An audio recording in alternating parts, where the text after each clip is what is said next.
जाने और इसकी जिम्मेदारी भी उठाएं।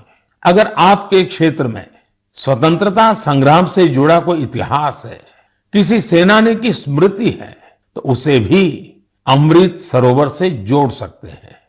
वैसे मुझे यह जानकर बहुत अच्छा लगा कि अमृत सरोवर का संकल्प लेने के बाद कई स्थलों पर इस पर तेजी से काम शुरू हो चुका है।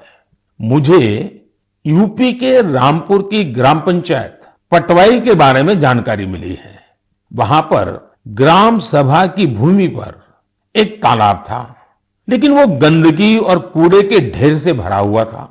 पिछले कुछ हफ्तों में बहुत मेहनत करके स्थानीय लोगों की मदद से, स्थानीय स्कूली बच्चों की मदद से उस गंदे तालाब का कायाकल्प हो गया है। अब उस सरोवर के किनारे रिटेनिंग वॉल, चार दीवारी, फूड कोर्ट, फव्वारे और लाइटिंग भी न जाने क्या क्या व्यवस्थाएं की गई हैं। मैं रामपुर की पटवाई ग्राम पंचायत को, गांव के लोगों को, वहां के बच्चों को इस प्रयास के लिए बहुत बहुत बधाई देता हूं। साथियों, पानी की उपलब्धता और पानी की किल्लत ये किसी भी देश की प्रगति और गति को निर्धारित करते हैं। आपने भी गौर किया होगा कि मन की बात में मैं स्वच्छता जैसे विषयों के साथ ही बार बार जल संरक्षण की बात जरूर करता हूं।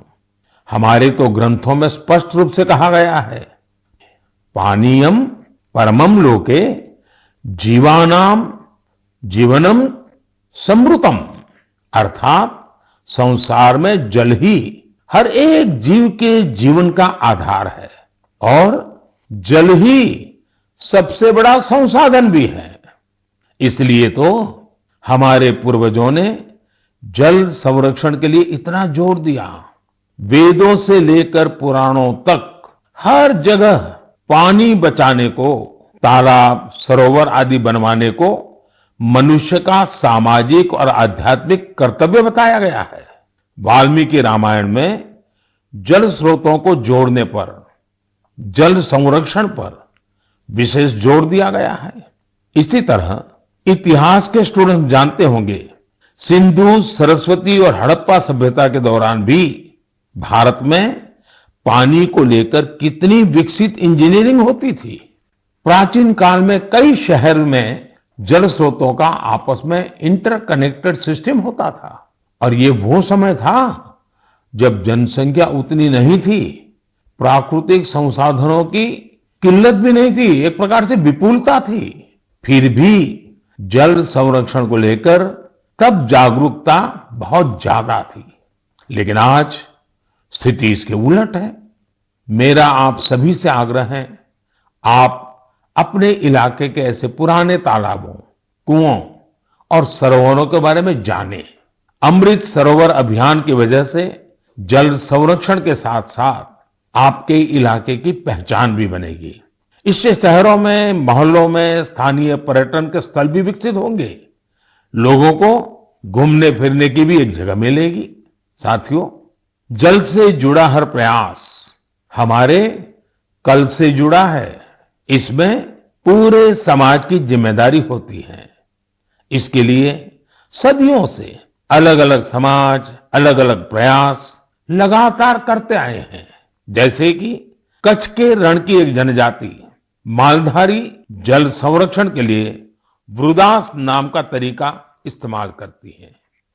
इसके तहत छोटे कुएं बनाए जाते हैं और उसके बचाव के लिए आसपास पेड़ पौधे लगाए जाते हैं। इसी तरह मध्य प्रदेश की भील जनजाति ने अपने एक ऐतिहासिक परंपरा हलमा को जल संरक्षण के लिए इस्तेमाल किया। इस परंपरा के अंतर्गत इस जनजाति के लोग पानी से जुड़ी समस्याओं का उपाय ढूंढने के लिए एक जगह पर एकत्रित होते हैं। हलमा परंपरा से मिले सुझावों की वजह से इस क्षेत्र में पानी का संकट कम हुआ है और भूजल स्तर भी बढ़ रहा है। साथियों, ऐसे ही कर्तव्य का भाव अगर सबके मन में आ जाए तो जल संकट से जुड़ी बड़ी से बड़ी चुनौतियों का समाधान हो सकता है। आइए, आजादी के अमृत महोत्सव में हम जल संरक्षण और जीवन संरक्षण का संकल्प लें। हम बूंद बूंद जल बचाएंगे और हर एक जीवन बचाएंगे। मेरे